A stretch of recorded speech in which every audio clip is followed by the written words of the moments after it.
translation, you got instructions. Please, telephones, smartphones on airplane mode required.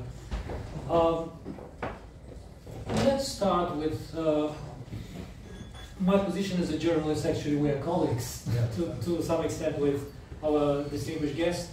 I will never forget how this year on June 27th, I woke up at 4 in the morning just to watch the Trump-Biden debate, to see personally myself the disaster of something which, in general, they said it doesn't matter. Debates are just the old-fashioned way of getting more viewers and probably voters.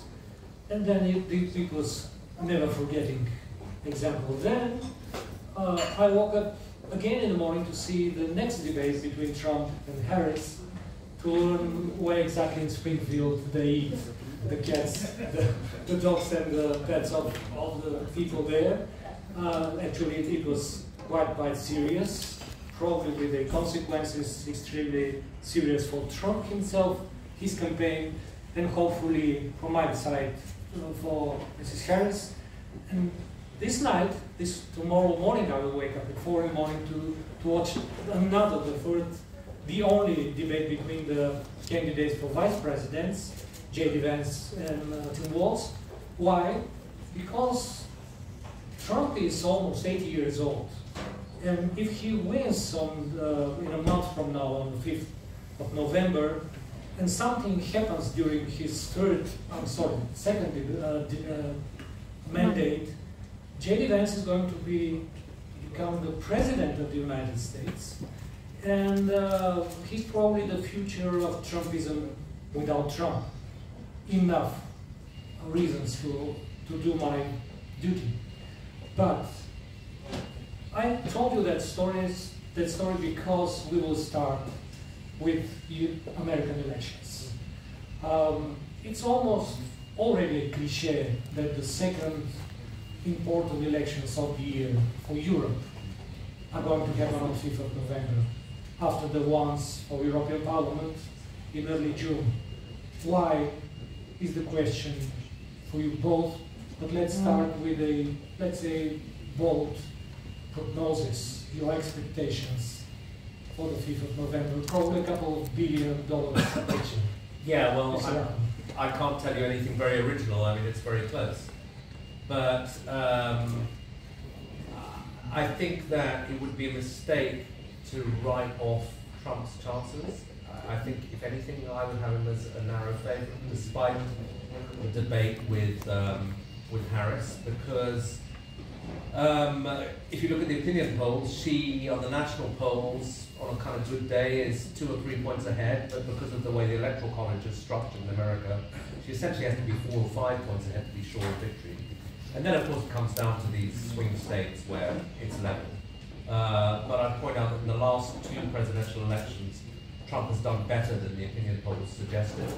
So I certainly wouldn't write Trump off. That would be obviously idiotic.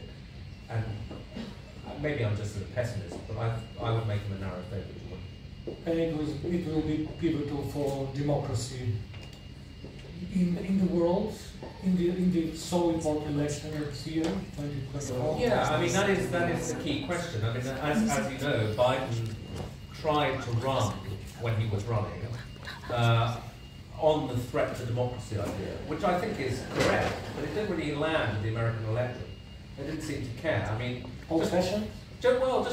I don't know why, but just to remind people, I mean, I think Trump did basically attempt a coup d'etat on January the 6th, 2020. He hasn't been brought to trial for it, but he clearly rejected the results of a democratic election. And in a well-functioning democracy, that should rule you out forever, really.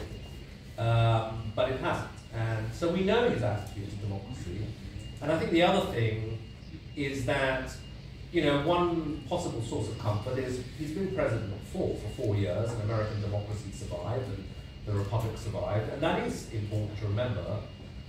But I think he's been radicalized by the experience of losing, and by also being put on trial, albeit unsuccessfully. And the people around him are likely to be more radical and less establishment than they were last time. And a lot of them are very angry. I mean, people like, you know, I was at the Republican convention in Milwaukee, and one of the many bizarre moments was when Peter Navarro, his former trade advisor, arrived to speak. And Navarro had been released from prison that morning and appears on the platform. Steve Bannon, who would probably serve in the second Trump administration, is currently in prison. So these guys will want to come out and take revenge. They'll want to try and put their enemies in prison. And I think that they will also try to purge what they call the deep state. They'll sack a lot of people, not just the top people, but other levels in the Department of Defense, in the CIA, in the FBI. They'll try to turn them into instruments of Trump's power rather than neutral instruments of the government, which is a classic authoritarian tactic. But to end on a slightly more positive note, I don't think it's possible to turn America into a dictatorship, certainly not in 4 years' time. The Trump people have a slightly sinister attachment to Viktor Orban. They're very fascinated by him. Trump praises him constantly. Orban has spoken at CPAC, which is the main conservative association. So they're really interested in him. And you could argue that the famous Project 2025, which they now are trying to distance themselves from, lays out a platform for how to do that to the United States. You know, take over the state, pack the judiciary, pack electoral commissions, and so on. But, you know, Hungary is a small country. It's 9 million people with a relatively fragile democratic, recent democratic tradition. America is 333 million people, long-established democracy with many diffuse sources of power. So, you know, the federal government's incredibly important, but you have, you know, the richest and most powerful states, California, New York, will be run by the Democrats. There are many, you know, sort of independent sources of wealth in the United States. You can't immediately co-opt or coerce every rich person in America or every newspaper. So he can do a lot of damage, but I don't think Trump could turn America into a dictatorship. That's not going to happen. And so, you know, even if he were to be elected, I don't think it would necessarily be the end. I mean, I think that maybe rather than Viktor Orban's Hungary, you might look a bit, say, at Bolsonaro's Brazil, where there was a lot of chaos, a very divided society, a lot of controversy, but in the end Bolsonaro lost the next election because the basic democratic structures survived. And they stormed the parliament too. Yeah, they did attempt to storm the parliament, and interestingly, they failed in Brazil. It was a very similar effort, and in fact, I think as far as we know, the Biden administration intervened and actually rang the Brazilian military and said, don't even think about backing this. And they didn't, and that was important. Definitely the United States as a society, as an economy, needs change and improvement like every society. So, a couple of words about Kamala Harris, because you talked a lot about Trump. Yeah, I mean, look, I think that Harris, in a way, her weakness is that she is the continuity of Biden. And that is, you know, people say, how could anyone vote for Trump? I don't understand it. Well, if you look at the opinion polls, like 61% of Americans want radical change in America. And it's hard to argue that Kamala Harris represents radical change. She's continuity. That said, I think the Democrats are still learning the lessons of 2016 and the presidential election. And the main lesson they learned is that too many Americans, particularly in the heartland of the country, felt that they had suffered from globalization and were susceptible to Trump's economic appeal. So that they have also, for better or worse, embraced some of Trump's protectionism. You know, they haven't got rid of the tariffs that he imposed on China. And their main addition is to try to have a very organized industrial policy to pour money into the strategic industries of the future, as they see it. So in particular, green technology, the Green New Deal is their big thing. And they're hoping to reindustrialize America with a kind of green tinge, and that will address a lot of the economic anxieties and discontents that fuel Trumpism. But the one thing they perhaps didn't anticipate is that a combination of Trump's tax cuts and then Biden's stimulus stoked inflation. And so most Americans think the economy is not doing well, and that's because very basic things, the price of petrol, the price of groceries, and people say, well, petrol cost this under Trump and it's now this under Biden, or you know, bread cost this and now it costs that. And you know, the kind of arguments that Biden would want to make about democracy or whatever seem to be being trumped by the price of petrol. Yeah, thank you. You almost touched the question of left behind people, Yeah. which are the most, I would say, basic part of Trump's support. Yeah, and I think, you know, we think of America as a very rich country, and it is in many ways, but most Americans don't have any savings. Yeah. This was a bridge towards the Yeah. European situation, Bulgarian situation too. My question towards Ms. Чернева is Europe ready for the new Trump? This is the talking on the continent for almost 2 years. Be ready, be prepared for he's coming back, and yet, your answer? This is a trap. This question is a trap. I will go to your first question about the prediction, if you like. Okay, please. Because I believe that, I of course agree with Gideon that it's very close, but in the end, there is more kind of momentum, I would say, more energy in Harris's campaign. And so for now, it actually looks that if we are to bet, maybe that would be the better bet. You're right, Trump is the big kind of danger for Europe on many accounts. I believe, and we can unpack this if you want, I believe that Trump is going to have much more impact on politics rather than on policies, because on many issues there will be similarities between the two administrations. In terms of policies, the big areas where there could be difference are two areas very close to home. One is Ukraine, the other one is Western Balkans. We know that what Trump is saying about Ukraine, that he's going to end the war in 24 hours. Nobody knows how. But basically for Europeans, the choices are, do we continue to support Ukraine if the American president tomorrow says we stop and withdraw all the equipment that we have given and so on? Can Europe basically fill the gap? Secondly, can we be prepared in case there is a Harris presidency? Can we be prepared for a much more, let's say, gradual American withdrawal from European defense, but one which is not going to provoke us to act, right? Because we can lay back and say, fine, it's more of the same, it's continuation of Biden, and in a way, what is there to worry about? Please do that again. And we can continue to talk about European defense, but in the end, not much will materialize. So I think these are the two big risks. And the second area, the Western Balkans, I believe is a big and maybe a bit under the radar area where Trump has a fixation. His candidate for National Security Advisor, Mr. Grenell, who was his also special envoy for the Balkans in his first administration, has this idea about land swap. And for those of us here in the region, land swap means redrawing borders in Europe along ethnic lines.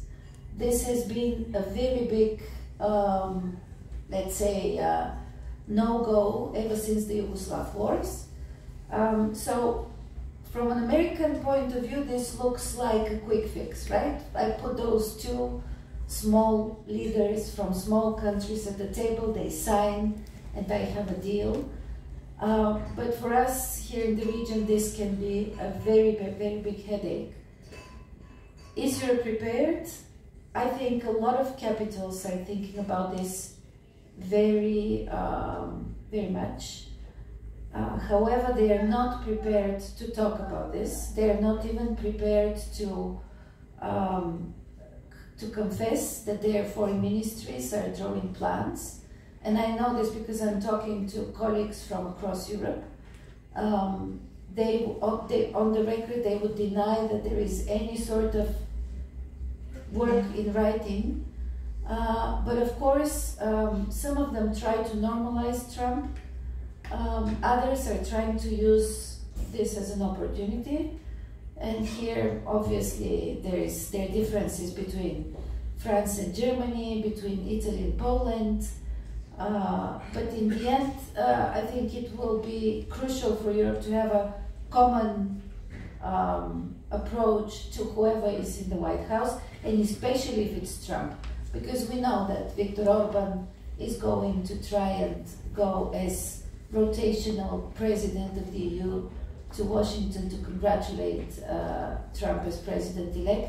And probably he's going to do this even if Trump loses, because we saw the last time around when Trump was contesting, Viktor Orban basically congratulated him. So maybe we will see Europe being involved in this type of contested election in the US. So yes, we're very connected, but I think for Europeans it's crucial now that we think in a very focused way in the run-up to this election, but especially in the days after. A couple of words for Bulgaria. This is a historic election for Bulgaria because in countries like Bulgaria, Trump's return would mean giving wind in the wings of all the Orbans of this part of Europe. We have several leaders in this country who would like to imitate Viktor Orban in his ways, and so bringing Trump back will mean for all of them that they get a free pass on a lot of things where they feel constrained right now. And we can discuss various portfolios, and especially on foreign policy, on energy policy, but also I would say in our European policy there will be quite a lot of implications. My worry is that the return of Trump coinciding with the ascendance of, Kicker in Austria, or AfD in Germany, or Marine Le Pen in France, it looks actually very dangerous. But it's even more dangerous for us, because for our democracies, the risk is much greater that our institutions are not going to be able to keep up with the constitutional order. Yeah, thank you very much. Mr. Rachman, your observation on America and Europe and preparedness of the continent. And today we had a conversation with you. I took an interview. Tomorrow it will be published on Netting. You said that Orban is popular even in China. Oh, very. Something that quite a few people know, however, heard here in Sofia or in Europe. So your observations on Europe? And a couple of words on Orban too, please. Well, just on Orban in China, I was in Beijing in April, and I was the guest of the Chinese Academy of Social Sciences, and they had a Europe office in Budapest, and the guy who was kind of showing me around Beijing was going to Budapest the day afterwards to spend a month there. They're very close ties with between Orban and China. I don't think the Republican Party has noticed them, but for Orban, interestingly, when he chucked the Central European University out of Budapest, the next thing he did was invite Fudan University from Shanghai to open up, because he doesn't have any problem with the authoritarianism of China, and he rather admires probably the sort of one-man rule of Xi Jinping, and I think he thinks that he can be China's gateway into Europe, that they'll build factories in Hungary, and that'll be good for Hungary, and the Chinese think he can be their disruptor inside the European Union, as Putin does and as Trump does. I don't know whether they can all be right, but maybe they can be. So that's that. But I mean, I share what we just heard, the concerns about the encouragement that authoritarian populists would get if Trump wins. because I think there's such a thing as sort of global political fascism. We saw after 1989, everybody thought, okay, well the wind is in the sails of democracy. And you know, people who weren't Democrats kind of had to get with the program because that was the way things were going. And Orban, in fact, said something rather sinister a while back, where he said, we used to think that Europe was our future, now we know we are the future of Europe. And the people who think that Orbanism is the future of Europe will be enormously encouraged if they see Trump winning. And they will feel permission to say and do all sorts of things. For example, we have the Austrian Chancellor, potentially the leader of the FPO, breaking a real taboo in Europe by talking about kicking people out of the country, remigration he calls it. Well, if Trump is deporting huge numbers of people out of the United States, people here will say, well, that's the way to do it. You know?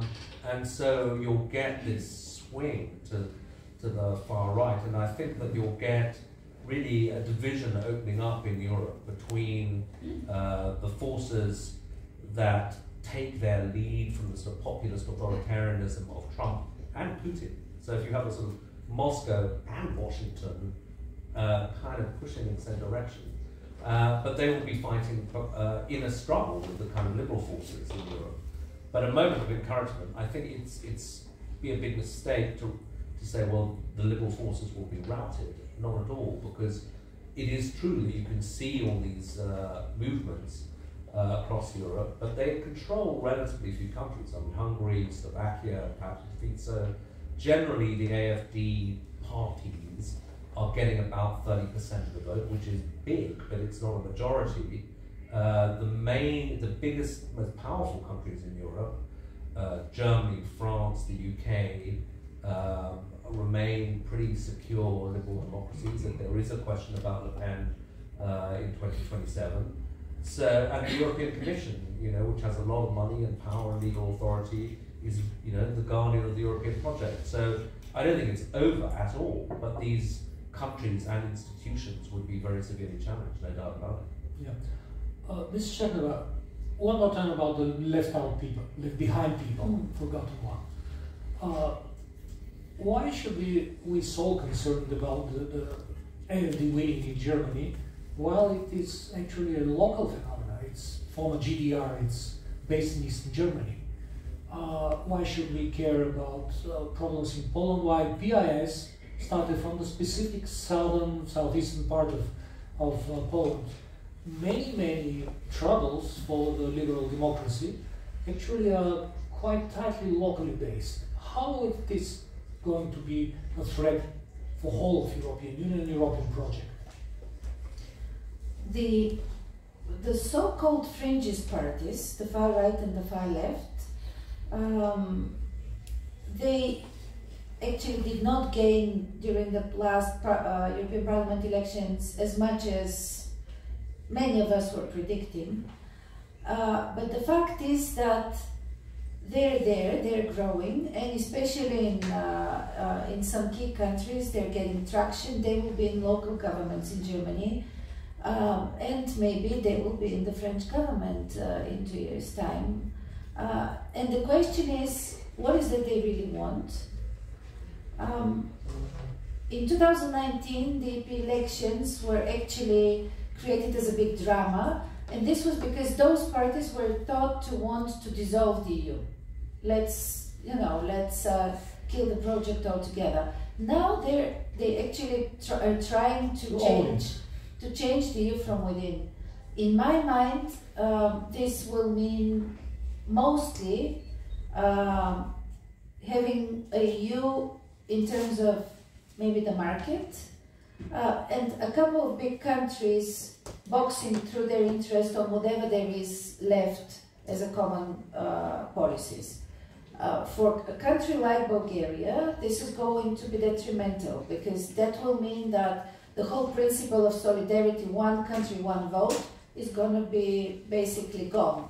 And we see this already now. I mean, the nationalists of Italy and Austria are not finding it easy to find a common language in Europe, in the European Parliament and elsewhere. This is going to proliferate. So the idea that the parts put together make a larger sum than than themselves on their own right, this idea is going to be defeated. And to me, this is a big challenge.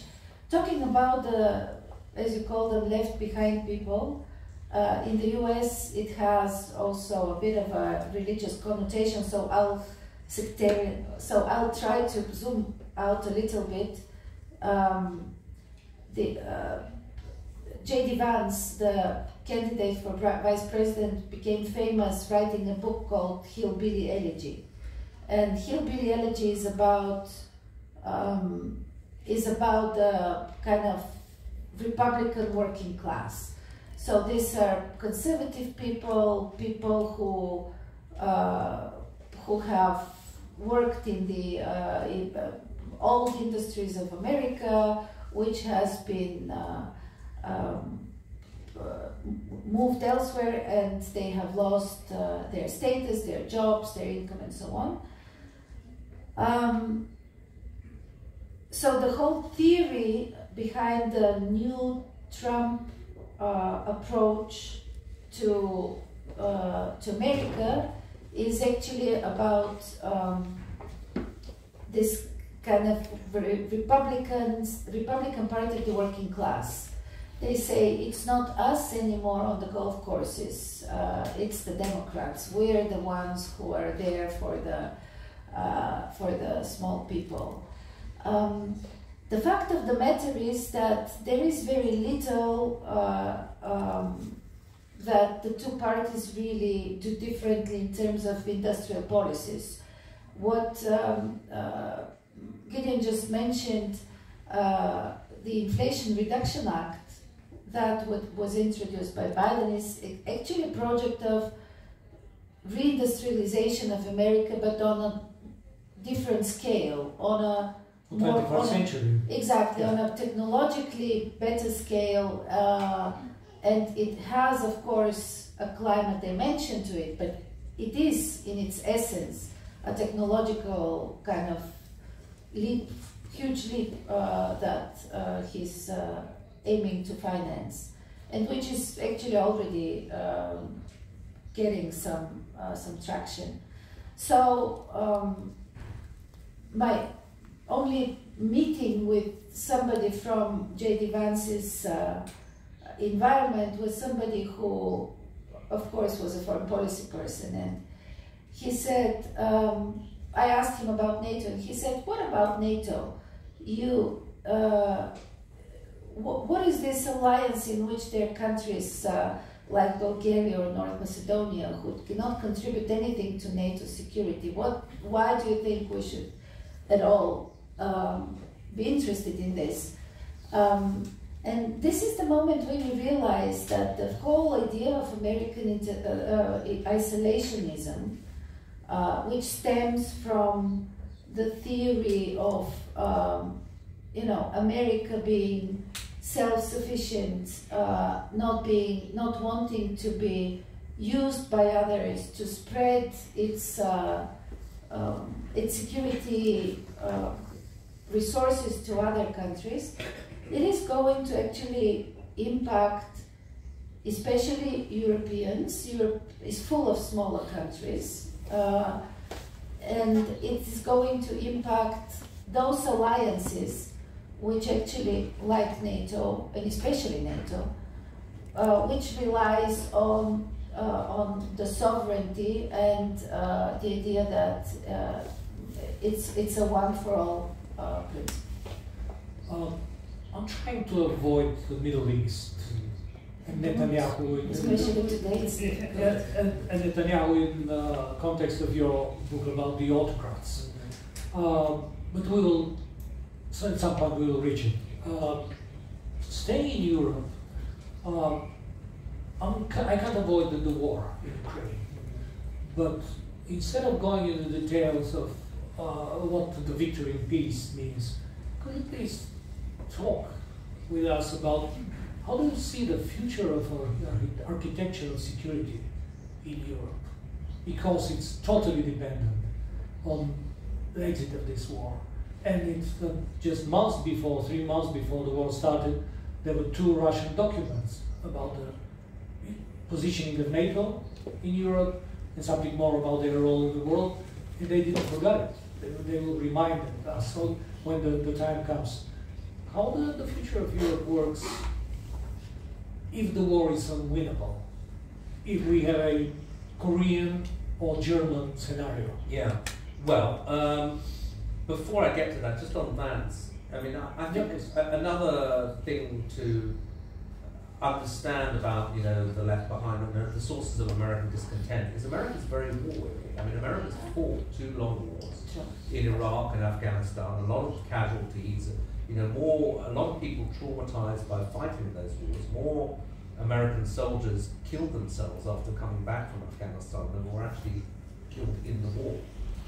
These were people predominantly not from Washington or New York or California, but from these left behind areas.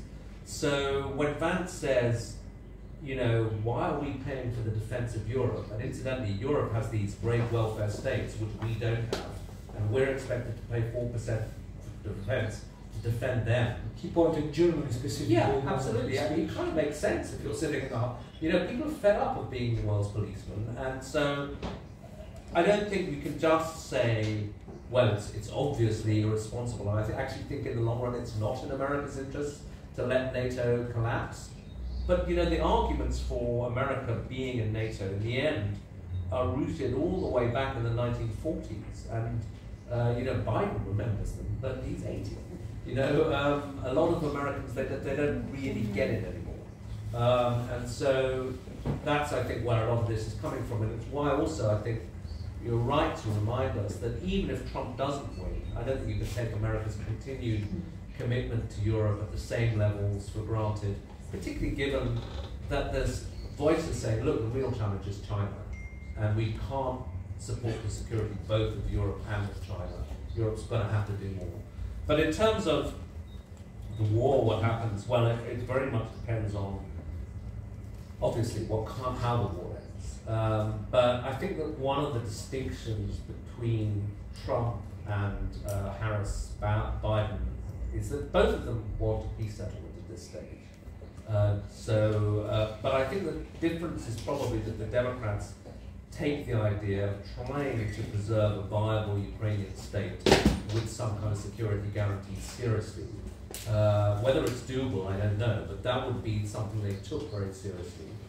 Trump, I think, would take whatever nonsense Putin, you know, he just want a ceasefire, stop the war, wouldn't be very interested in giving Ukraine a security guarantee. And so I think the Ukrainian nightmare that the Russians would, even if, and incidentally, there's no guarantee the Russians would take that. They might just keep rolling if they think that they're winning the war. And particularly if they think that the American aid to Ukraine is going to stop, they might think they can just keep going forward. So don't assume that Russia would be up for a peace negotiation. But if they were, they would want the kind of peace where there was absolutely no question of Ukraine joining NATO. And I think that you just reminded me, those Russian documents from before the war, they also said, you know, maybe NATO out of all the enlargement of NATO, because their argument is that there was a betrayal after '89 and that we had said not 1 inch of expansion of NATO. So I think they would see a reversal of that and taking all of the Eastern European countries, Central European countries out of NATO as a legitimate goal. And, you know, maybe Trump would say, okay, I don't know. It's not inconceivable. 1997 line. Yeah. It was in these documents. Your comment on the war and expectations and, I don't know, Bulgarian debate, if there is a debate at all for Bulgarian national interest and security interest coming from this conflict and how we can contribute for the victory or for the peace solution. I don't see a fear factor in Bulgarians. Do you fear actually is there a real danger for Bulgaria as a country, as a system, as a freedom place coming from this? Just wait and see, expecting something. We will revive again the good relationship with Russia. It's some political parties' programs for the forthcoming elections even. So your expectations? and what you see and hear in Europe, what they're talking about? I think the most preferred scenario in Europe right now is a warrant which satisfies, first of all, the Ukrainian state to continue existing. So this is condition number one. That means that it should have the agency to choose its alliances, and it should be able to obviously guard its borders. Number two, Ukrainians themselves, and we at ECFR did a public opinion poll on this also in Ukraine. Ukrainians say that while they would like to keep the territories which are currently occupied by Russia within Ukraine, they're ready to consider them not controlled by the Ukrainian government if they are given sufficient security guarantees for their sovereignty. What does it mean in practical terms? It means that because we don't want to send troops to guard the Ukrainian border on the other side, because we don't want to put more serious weapons in there, the only option that is really considered, I think, seriously, is the option for inviting Ukraine to become NATO member as part of a peace package, as part of a peace deal, as a result of which, in the end, basically Article 5 will be the political guarantee for Russia not starting the war again. Very short intervention from my side, probably because the security guarantees for Ukraine should be accepted or respected by Putin too. Exactly. And he respects only the Article 5. Exactly. I think. So far. But also, so the question is, there are two questions. First, how can we make sure that Russia doesn't regroup and doesn't start a war again in 4 years? Let's say Trump strikes a deal with Putin and says, you stop fighting now, but in 4 years I don't care what you do, right? So that's number one. And here is where Article 5 comes in, but it's also about the question of NATO as a whole, which we discussed. And question number two is, in case Trump basically withdraws, how much can Europe really continue putting into this war and into guaranteeing the peace afterwards?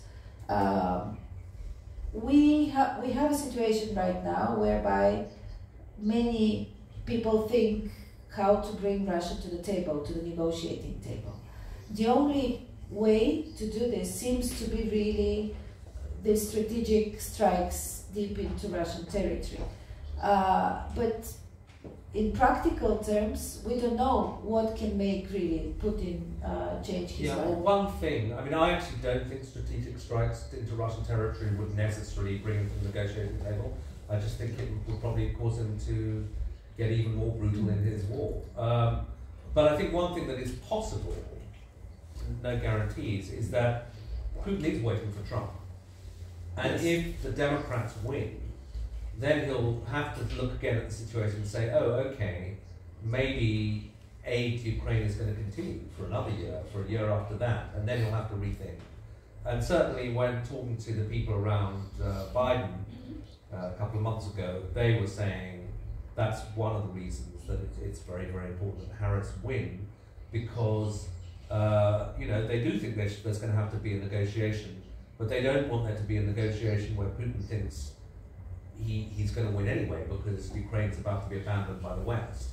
They want him to negotiate thinking, okay, I know this war's going on for a long time, maybe I need to come to the table. And even there, they don't assume that that's the calculation you'll make.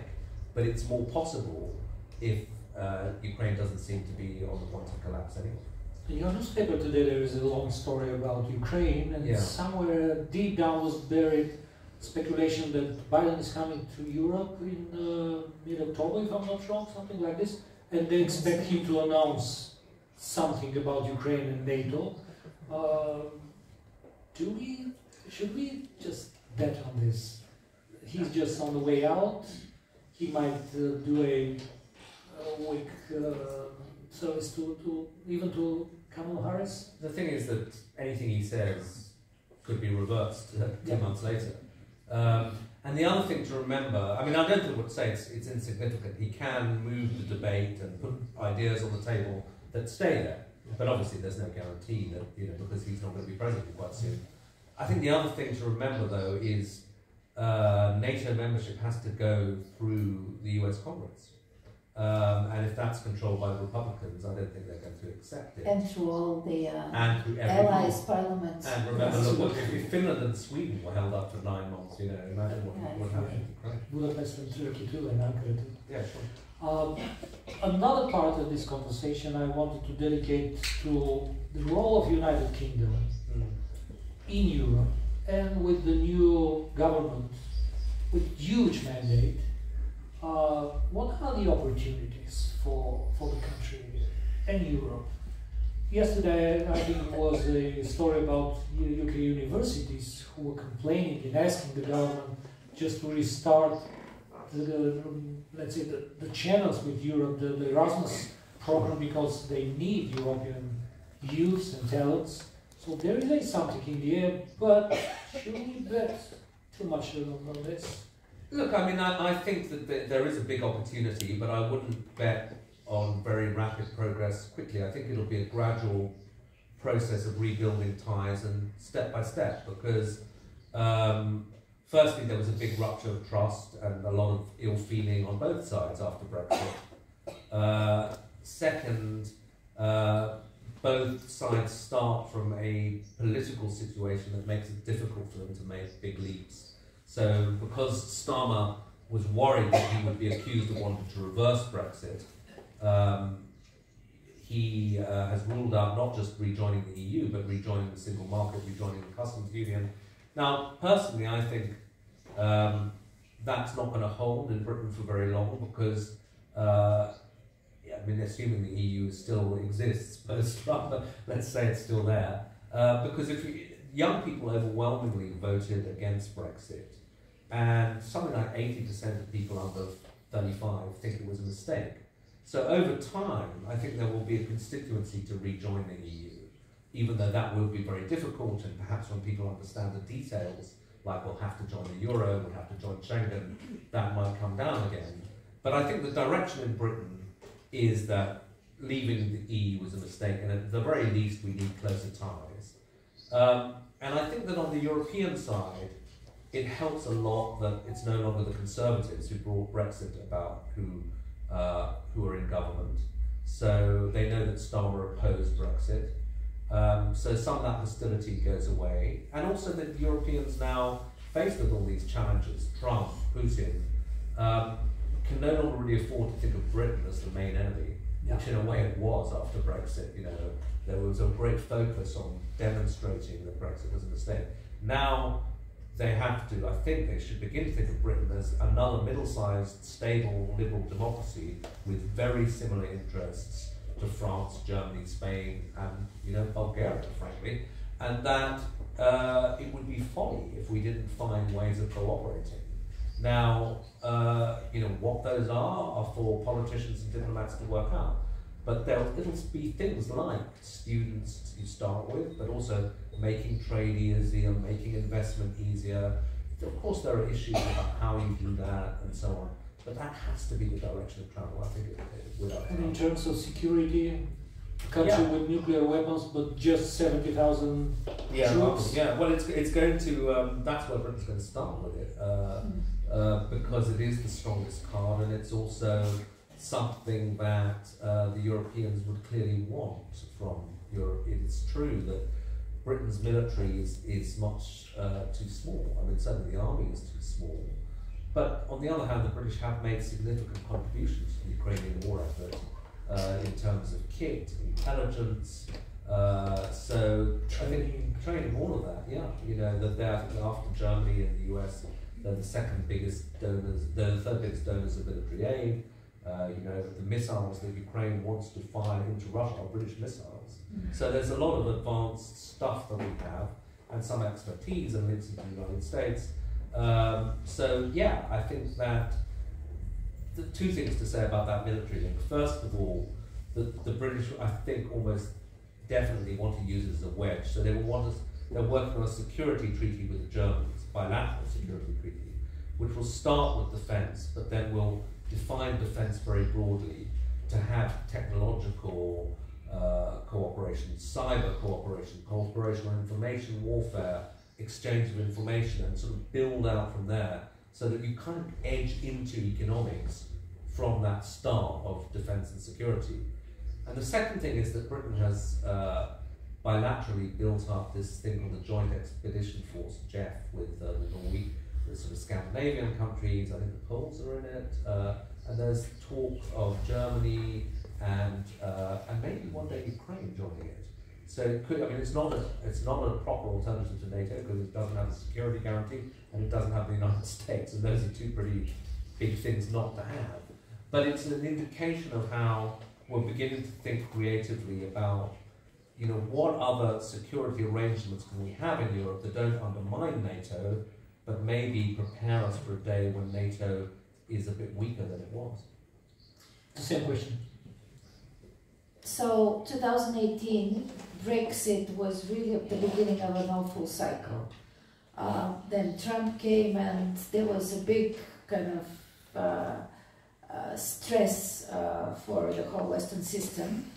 So now we hope that with this coming closer of the UK to the EU, there will be also a new positive impulse in this cycle. I don't know whether we can say that Harris is going to win because of that.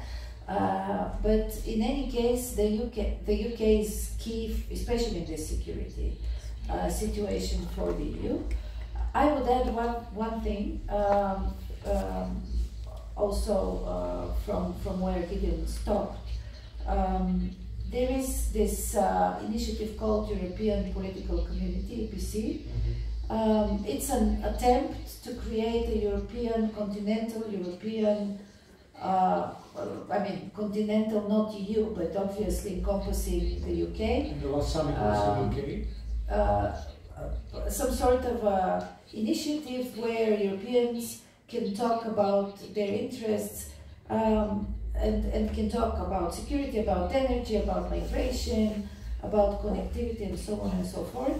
This is something where the UK has been very active, and I believe, the next one is going to be in Budapest on the day after the Trump election. So I'm not. I didn't know that. Yeah. So I'm not very hopeful about that one.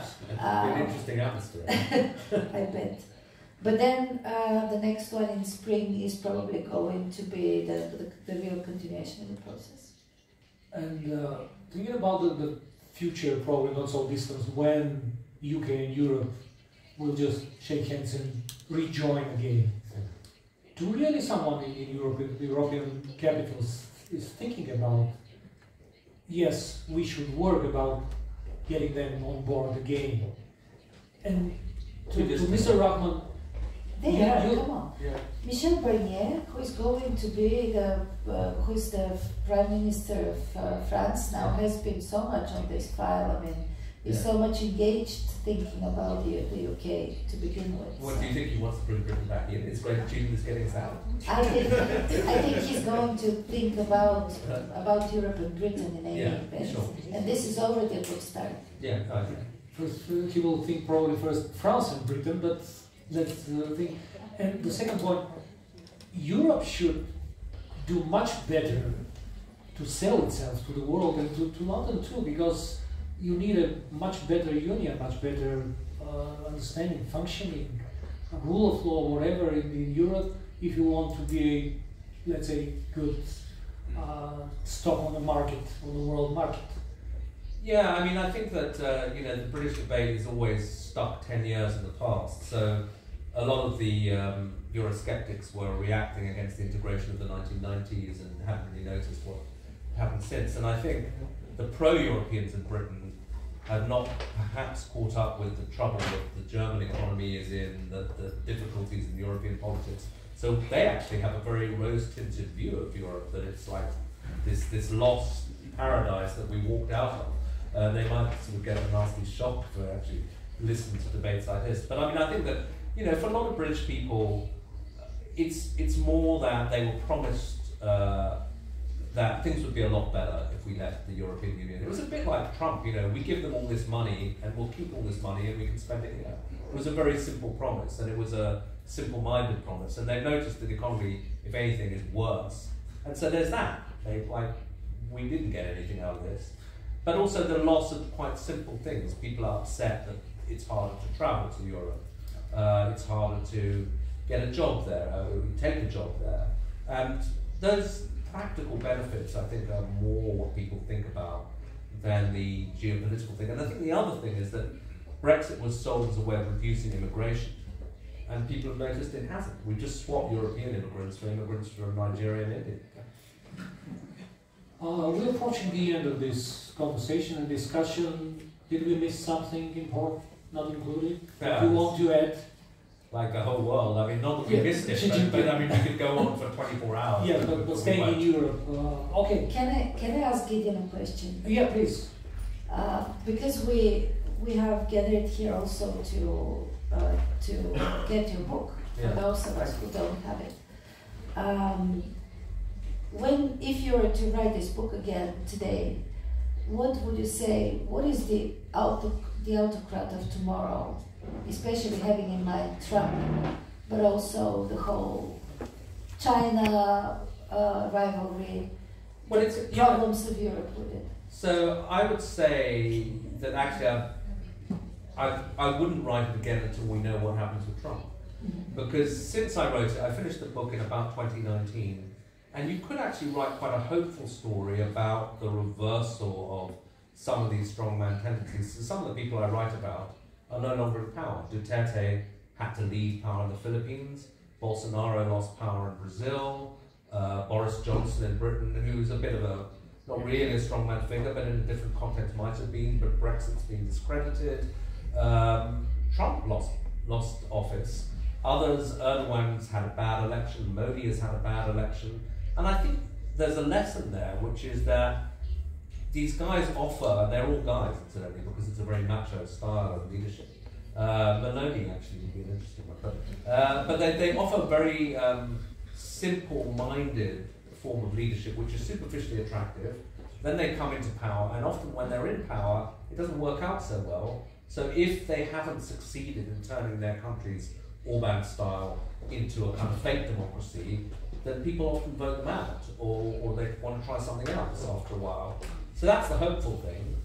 But I think that, you know, just to reprise our conversation, if Putin is seen to be successful in Ukraine, and he is actually where the book starts, because he is the first one, and there was a pattern that I noticed writing the book, that these strongman leaders, particularly the ones who came to power when democracy still felt like the wave of the future, they all start by saying, I'm a Democrat. That's what Putin said, it's what Erdogan said, and then they become more and more autocratic over time. And then, you know, we now know what Putin is.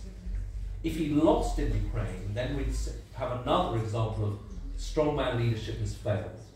If he comes out of it looking like a victor, then a lot of people around the world will say, well, you know, it was bad, but he toughed it out, and, you know, he managed to come out victorious. So that style will be kind of, if not vindicated, or they'll still have people who say, well, there's something to it. And similarly, if Trump comes back, then the people who are attracted to that style of leadership will be newly encouraged. But I think another lesson of the book is that it's never over. You know, there's not a moment where you say, oh well, this it was a mistake to say democracy had won and there was no alternative, history had ended. And it would equally be a mistake, even if Trump wins, to say, oh well, that's it. You know, democracy's over. Actually, you can see there's these countries, a lot of countries are split 50-50. I mean, Trump, Hillary was 50-50. If he wins, or Harris wins, it'll be 51-49.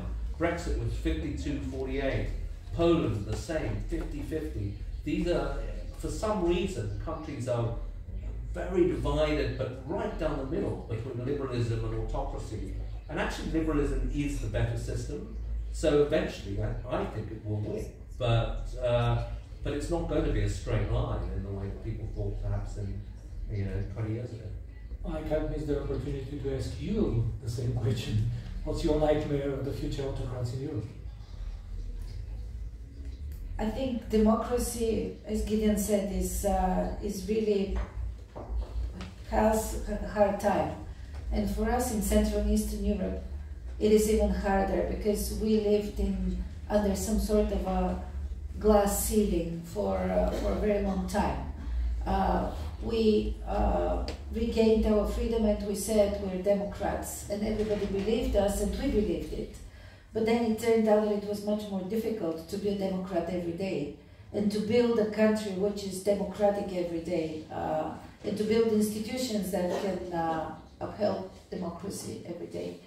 And I think this is an uphill battle, and we're going to be in for a couple of years which will be quite difficult.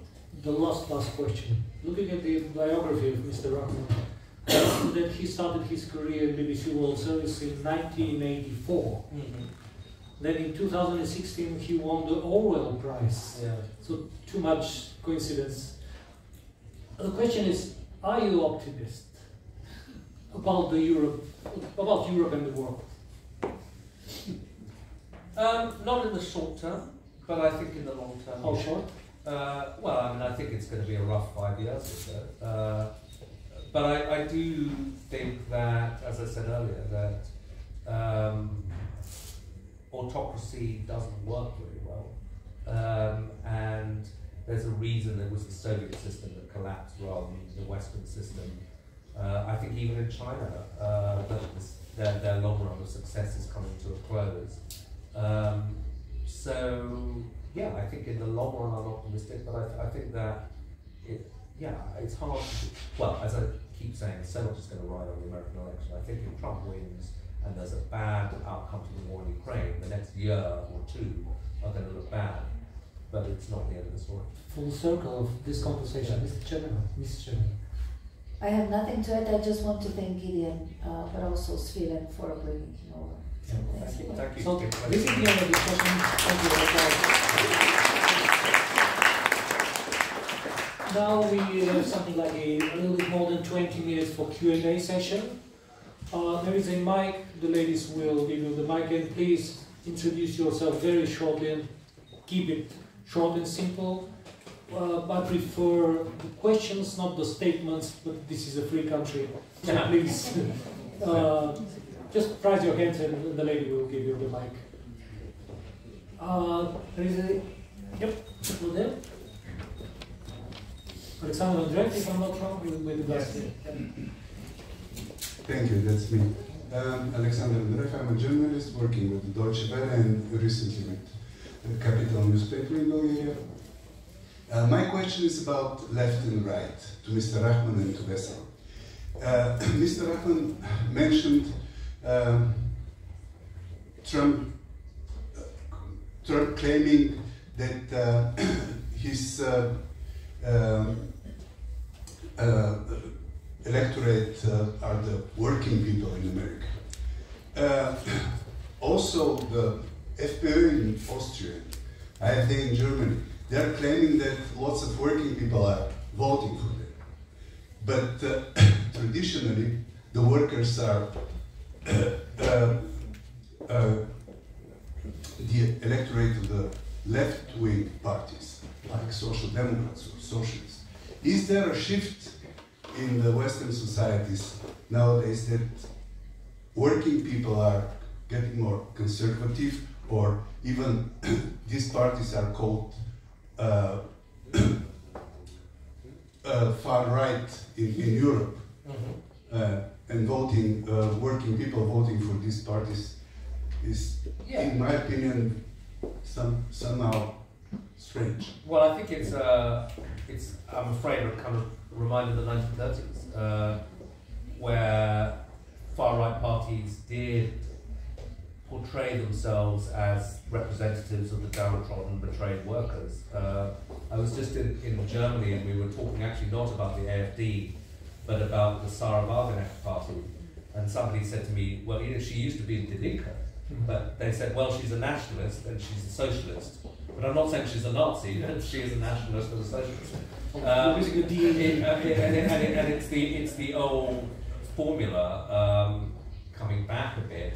But the reason, perhaps, that it's possible to combine nationalism and socialism again in the old way is because one of the critiques of globalization, which obviously resonates with a lot of people, is that it has enriched the educated elite in the West at the expense of the working class, because their jobs were shipped to China, essentially. That's their argument. And so for those, and then now in an age of mass migration, Trump and others, the FPO, and not only have they shipped your jobs to China, now they're bringing in all these new people who aren't even from the country, who are changing the nature of the country. And sure, that's fine for the globalists because they'll wash their cars or mow their lawn, but it's terrible for the working man. So you can see why that formula is working at the moment. Mr. Chairman, I'm thinking about ECFR. This is Mr. Zerka's recent report and poll about the understanding of ethnic or citizen understanding of Europeanness, because this concerns to some extent the same thing. Yes, there is this survey that we did, which is about people's kind of idea of Europe, what is to be European, and that it's actually quite a traditional idea, to put it mildly, especially in some countries. But I would probably go back to your example of FPÖ and even AfD. I mean, if you remember, and I'm sure you do, AfD started off as an anti-Euro party, right? And they were declining, and at some point they decided they needed to find a big issue which is fears-based. So the Euro was doing just fine, and nobody feared much. So they started talking about migration. It coincided with the 2015 migration crisis. Angela Merkel saying, "Wir schaffen das," and that was it. And then ever since AfD has been climbing. The same for Sarah Wagenknecht, the same for FPÖ. A lot of these parties are about fears, and I think there is this kind of concern by a lot of the, I'm not sure whether we should call the working class, because there are many more, it's not only the working class, it's also the middle class, it's also, you know, the aging population of Europe that worries that tomorrow is not going to be better than yesterday, and that their children are going to be worse off than they were themselves. And so these fears are what, to an extent, feeds these parties. And you're right, it's not right and left. It actually, left and right is not a cleavage that works that well anymore. And we have other cleavages in Europe right now. That was always the, dare I say, the fascist proposition, was that left and right was the wrong way to think about society. It was a nation against, you know, outsiders or something. That is the way that they argued. And it was really, left and right was, I guess, becoming the dominant cleavage was post-war, really. So now they're basically using the far left and the far right, uniting in a way that saying our common enemy is liberalism. Our common enemy is everybody else in the middle. Yeah. But also this critique of liberalism, which they've now called neoliberalism. And the liberals, that's the one thing they agree on, is that the liberals are bad guys. Another question, or I'll pick two more. If there is over there, I see the writers' corners here, so not only journalists and people interested in politics. Hello, my name is Satanas. A little bit closer. Do you hear me? Yeah. Now. Thank you for the wonderful discussion. In the beginning you said that two key members of the potential Trump administration are now in jail or were in jail. And they would like to get back at the people that put them there potentially from the Trump administration, which got me to thinking, please don't take this in any way as an argument for autocracy in any way. But this deep division that you talk about in the US, it's also visible in Europe because we have more and more parties entering the parliament every time. So people grow more and more divided today. Bulgaria is one such example where we've gone to potentially 9 parties in the future parliament. It used to be 4 or 5. So we see people clearly becoming more and more divided. And in this environment that we have, the former leadership of the country, who's not unlike Orban in some ways, is saying, you know, get back to me, I'm the best guy to do the job. Everything was doing well during my time, so vote for me again. And he's winning elections again. So in this volatile environment that we have, and this social media dispersing more and more, you know, different groups forming of opinions, the problem isn't the problem for Europe lack of governance, because Bulgaria, for instance, wasn't able to maintain a government for more than 9 months. Sure. And now, if you're elected mayor of a city and you have 10, you know, groups in your city council, even you can't do the job because the city council is so divided. And then you find that the politicians are much more attuned to the short-term stimuli than to their agenda. We got it. Yeah, okay. So isn't that the end of democracy, how we understand it? Well, I don't think it's the end of democracy, but it is the classic authoritarian argument, one of them, against democracy. Democracy is chaotic, it doesn't work. If you look at the Weimar Republic, you know, there was a lot of fracturing of parties, they didn't have stable government.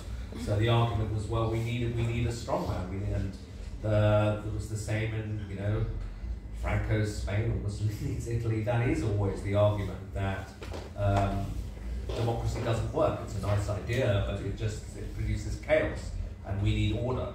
But of course, you know, the order produces its own problems. Which is not to say that, you know, democracy, we should just accept a malfunctioning democracy and not try to improve it. You know, there are improvements both to the way that, you know, electoral systems, you can look at changing them to maybe increase the thresholds if you've got too much fracturing in systems. And I think there's also responsibility amongst the politicians who basically do believe in democracy, particularly in periods like this, to try to work together. You know, the Germans actually haven't been too bad at it. You know, they have these very elaborate coalition agreements, and they can be a bit frustrating, but essentially Germany remains a pretty prosperous, well-governed country, despite having a very fractured political scene. So it is possible. Yep. Lama, the ladies. Here. Hello, I will not stand up due to the camera. My name is Kремена Крумова. I'm a chief editor of the website Новата, a media company. So my question is, you said during the discussion, some of you, that potential return of Trump will be a threat for democracy in Europe. And also Biden said it, I will say this as well, if I remember. But recently Mark Zuckerberg, for example, the founder of Meta and Facebook, he admitted that he censored Americans during the COVID pandemic based on pressure from the Biden and Harris administration. So I want to ask you, aren't you worried that this looming and creeping censorship, because we see now the same in Brazil with Musk, same in France with Telegram, etc., there are also laws. Isn't it the censorship a bigger threat to democracy than the free expression of the free expression that Trump and his supporters exercised, both on January 6th and later? Thank you. No, I think that's totally wrong. So to take the examples you give, Zuckerberg and Meta, the censorship of COVID, information during COVID, Now, maybe that was a mistake at the time, but if you think back, we were facing a health emergency. They felt that it was incredibly important that everyone should be vaccinated. And they made a decision under that pressure that what they regarded as false information, telling people that vaccines were dangerous, shouldn't be allowed to spread out there, because we are in a new media environment where this stuff can get out there. And if they thought that a lot of people would die, a lot of their citizens would die if this stuff got out there, then it may have been the wrong call, but it wasn't anti-democratic. Because I also think it's a mistake to believe that in a democracy there are no restrictions on freedom of speech. There always have been. So that in my own country, you know, maybe we are we allow too much to be suppressed on the grounds of national security. But if there is, for example, an ongoing terrorist threat, and there's a police operation going on, they can go to the newspapers and the BBC and say, don't release this information, because if you do, there'll be a threat to people's lives. There is, I think, an argument about where you draw the line, and there always is in a democratic society. So, right just now, you know, there were these riots in Britain, and there was a lot of false information about who had done a murder. Had it been a migrant, it actually was the son of a migrant, but it wasn't a migrant. The guy had been born in Britain. And there was a debate about, you know, what should be done about that. Actually, that information spread pretty freely, too freely on social media. They didn't shut it down. But Musk was saying, you know, that Britain was turning into a totalitarian state because they were trying to repress it. But then, you know, one of the classic definitions of the limits to free speech, I think it was an American court case, was you're not free to cry fire in a crowded theatre. In other words, you're not free to cause people to stampede for the doors for no reason and maybe trample to death. There are some limits to what you can do, and equally, you're not allowed to libel people. They can sue you. That too is a restriction on freedom of speech. So I think that we're only just beginning to grapple with social media and what it can and can't do. But so far, social media has been allowed to, I guess say to get away with, but to define itself as not like a newspaper, where we've always accepted you can't just libel somebody in a newspaper and not run the risk of being sued. On social media, they say, well, we're not a publisher, we're a phone company. So why would you hold the phone company liable if I ring him up and say, Trump's a murderer? I'm allowed to say that on the phone. But in fact, I think we're discovering that the social media companies are actually publishers, because they have algorithms. So Musk, for example, said, I'm going to change the algorithm to boost certain what he called banger accounts that he approves of. Well, if he's doing that, he's a publisher. He's publishing stuff, and I think at that point, he begins to take responsibility for, or should be held liable for what appears on his platform, and that's what's happening in Brazil. Because the argument in Brazil was that they were promoting false information, that the election had been stolen, and that was led to a coup attempt, and that was a threat to Brazilian democracy. I can see you're shaking your head, so you don't agree with that. But that is the argument the Brazilians make. If that is correct, I think it's fair enough to shut it down, myself. And by the way, just to add on the Telegram story, because I think it's also important, Telegram was not censored. It was the head of Telegram who was indicted by the French authorities because he is liable for the usage of Telegram to sell drugs and other things. And child pornography. And child pornography.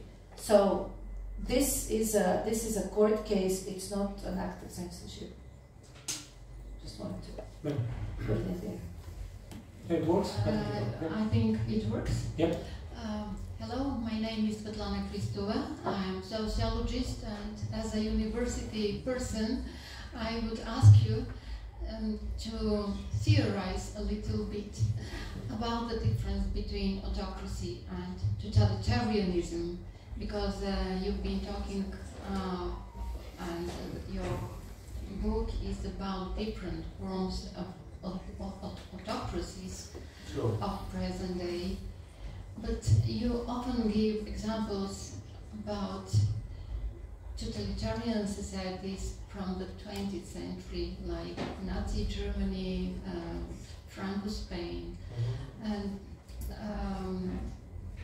obviously there is a difference, but still, is there a danger that autocracy can easily grow into this hardest form? Thank you. Yeah, I mean, I think it's a continuum. So I don't think there's a firm line, and here you have totalitarianism, and there you have autocracy. That you can have forms of autocratic government that become steadily more totalitarian. I mean, maybe the distinction is that there's absolutely no civil society in a totalitarian system. That everything is controlled by the state, by the party, etc. But by that definition, even China is not fully totalitarian now, because they do have a kind of civil society. There's very little freedom of the press, but it's not like Maoism where everybody had to wear the same thing.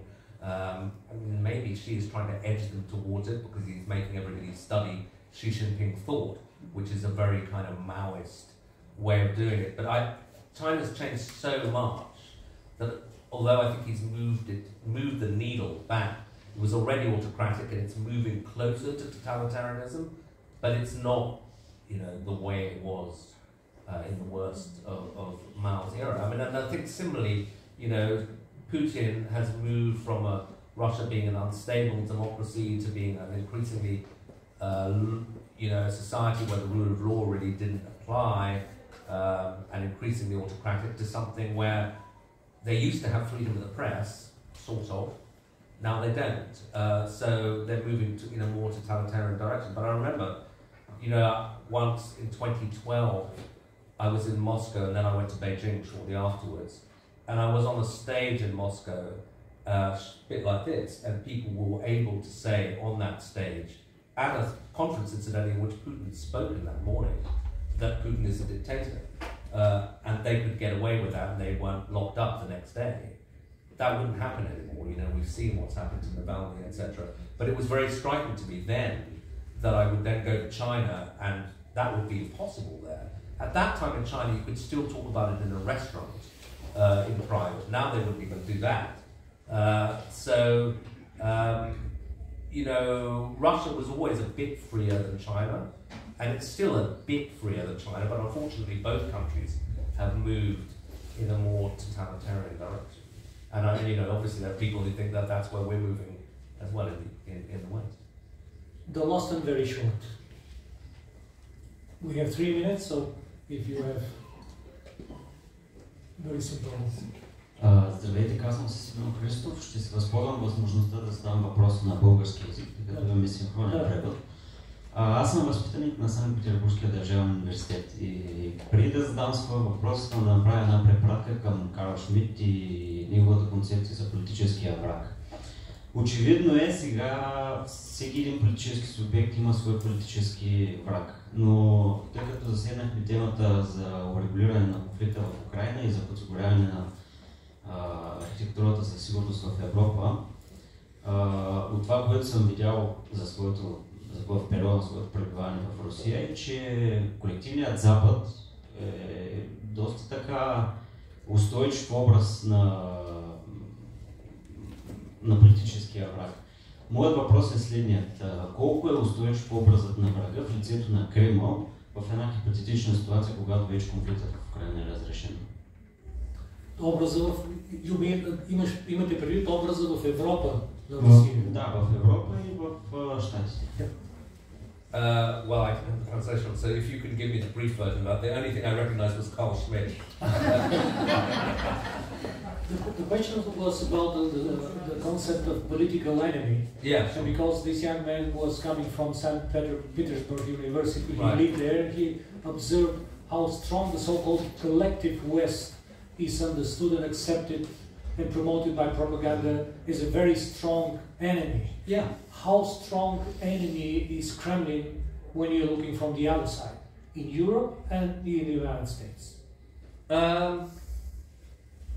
Yeah, I mean, I don't think that we regarded the Russians as an enemy really until they invaded Ukraine. At that point, there was a kind of wake-up. And now I think Russia is regarded as a danger. I don't know whether we'd use the term enemy, but as a danger and as a threat. Those words would definitely be used. And I can't see that changing until Putin goes, because we now sort of know what he's like. So there will be a state of kind of, even whatever happens in Ukraine, Russia is not going to be reintegrated into the common European home that actually Putin himself spoke of in Berlin in 2001 for a very long time. I think unless we Putinize, which, as I say, I don't think is going to happen, although there'll be some people who'd like it to. But actually, Schmidt's an interesting figure. In fact, he's in the book because one of the weird things that's happened is a revival of interest and thought of Carl Schmitt, who was actually a Nazi. He was a professor of law during the Nazi period in Berlin, but who said politics is divided along the friend-enemy distinction. And actually, people who are very interested in Schmitt's thought are very prominent in China. I mean, there's a whole school of Chinese political philosophy that translated the works of Schmitt and regard him as a kind of guru, because he is, as somebody described him, liberalism's most brilliant enemy. And Dugin, the Russian philosopher, if you can call it that, was also very interested in Schmitt's thought and has written about him. So I think it was kind of a sign. Incidentally, Bolsonaro's chief advisor, also Schmittian. And actually, J.D. Vance made a reference to Carl Schmitt, although he was accusing the others of being Schmittians. But as some Republicans said to me, you know, he shouldn't even have heard of Carl Schmitt. That's a bad sign in itself, you know. So yeah, the revival of Schmitt's thoughts are really interesting and not very hopeful sign. I started to wonder who in Bulgaria is. Final words. We are closing this discussion. Because the question was whether we will continue regarding the Kremlin and Putin as an enemy even after the war is finished, and I think you answered it to a large extent. Yes, we will, as long as the same people who have started this war are still around. But there is always, of course, this part of Europe which thinks about resets. And we have seen this many, many times before. People have tried resets, and those resets have been very unsuccessful. So while I think Gideon is right, I think there is always the risk that we kind of get lured by the idea of the possibility of resets. And I think Britain is a slightly odd place in that it's very unified in its hostility to Russia. There is no pro-Russia party really in Britain. Maybe Nigel Farage a little bit, but in most other European countries and certainly in the States, there are groups who are sort of, if you call them Putin understanders. Yeah. So thank you very much. This is the thank you part of this discussion. Thanks to organizers and European Council of Foreign Relations for this event. Thanks to Svilen about giving us opportunity to meet this distinguished gentleman here in Bulgaria. He's not a first comer. He's been in Bulgaria 20 years ago. Yeah. He saw the difference in Sofia. And thanks to our